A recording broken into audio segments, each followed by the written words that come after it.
काफ़ी अच्छा लग रहा है मतलब मेरा जो मैंने जितना मेहनत किया है उसका मेरे को अब जाके रिजल्ट्स मिला तो it's very happy moment for me. और प्रिपरेशन कैसा रहा और फर्स्ट अटेम्प्ट था या सेकंड अटेम्प्ट था? एक्चुअली ऐसा था कि मैं 2018 में कॉलेज पास आउट किया था।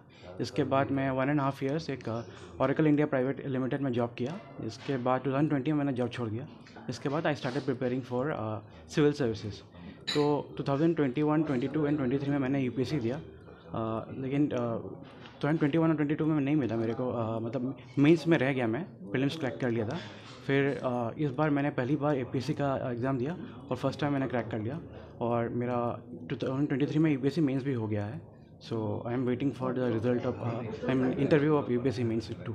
अभी यूपीएससी में जाना है या एपीएससी में इधर ही रहना, क्या करना है? So APSC is a very good opportunity for me, but अगर यूपीएससी मिलता है तो I will definitely choose APSC because वहाँ पर बेटर स्कोप है, बेटर सर्विस है।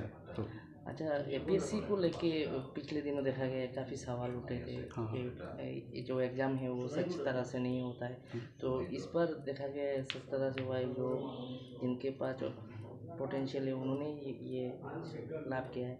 तो क्या बोलना चाहेंगे सीएम सर को? I want to thank CM sir because इस बार जितना मेरा एक्सपीरियंस है काफ़ी ट्रांसपेरेंसी एंड काफ़ी अच्छे से सिक्योरिटी काफ़ी अच्छे से एग्ज़ाम कंडक्ट किया गया था। Starting from the prelims itself, even mains में भी बहुत अच्छा एक्सपीरियंस रहा एंड इंटरव्यू में भी I was very happy with how they conducted. পোনপ্ৰথমবাৰৰ বাবে বৰাক ভেলীত আৰু অসম লোকসেৱা আয়োগৰ পৰীক্ষাত 21জন কেণ্ডিডেটে বা 21জন ব্যক্তিয়ে তেওঁলোকে উত্তীৰ্ণ হৈছে। এইটো এটা ঐতিহাসিকভাৱে এটা অভিলেখ, এইটো ঐতিহাসিক অভিলেখ। ইমান এনেকুৱা ৰেকৰ্ড আগত নাছিলে।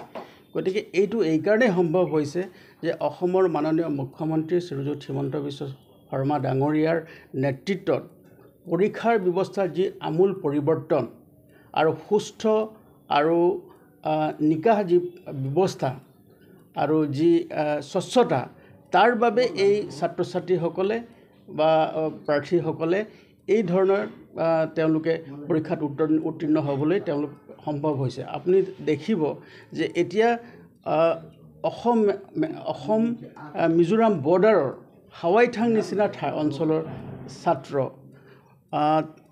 হৰিনগৰৰ নিচিনা বহুত ভিতৰুৱা অঞ্চলৰ ছাত্ৰ ছাত্ৰী এই গোটেই প্ৰচেছটোত আহি তেওঁলোকে কৃতকাৰ্য হ'বলৈ সক্ষম হৈছে। আৰু মই ভাবিছোঁ যে এই যি পৰিৱৰ্তন আছে, এই ছাত্ৰ ছাত্ৰীসকলে যে পোনপ্ৰথমবাৰৰ বাবে বৰাক ভেলীত 21জন ছাত্ৰ ছাত্ৰীয়ে তেওঁলোকে উত্তীৰ্ণ হ'বলৈ সক্ষম হৈছে, এইটোৱে ইয়াৰ অনাগত যিসকল ছাত্ৰ ছাত্ৰী আছে, যিসকলে এস্পাইৰেণ্ট আছে, যিসকলে পৰীক্ষাত অৱতীৰ্ণ হ'বলৈ ইচ্ছা প্ৰকাশ কৰিছে, তেওঁলোকৰ কাৰণে এটা বিৰাট ডাঙৰ অনুপ্ৰেৰণা হ'ব। গতিকে মই ভাবিছোঁ আৰু সেইকাৰণে মই মোক কোনো কোৱা নাই যদিও মই ভাবিছোঁ যে এই ছাত্ৰ ছাত্ৰীসকলক যিসকলে এই পৰীক্ষাটো উত্তীৰ্ণ হৈছে আৰু সুখ্যাতিৰে উত্তীৰ্ণ হৈছে আৰু নিজৰ মানে চেষ্টাৰ বলত তেওঁলোকে উত্তীৰ্ণ হৈছে, গতিকে তেওঁলোকক মই ধন্যবাদ জনাইছোঁ। আৰু এই জিলাখনৰ লগতে অসম ৰাজ্যখনলৈ তেওঁলোকে কঢ়িয়াই অনা আৰু সুনাম কঢ়িয়াই আনিছে আৰু তাৰ লগতে তেওঁলোকে দেশ মাতৃ সেৱা কৰিবৰ কাৰণে তেওঁলোকে আগবাঢ়ি গৈছে। গতিকে তেওঁলোকক মই মোৰ ফালৰ পৰা অন্তৰস্থলৰ পৰা তেওঁলোকক মই স্বাগতম জনাইছোঁ।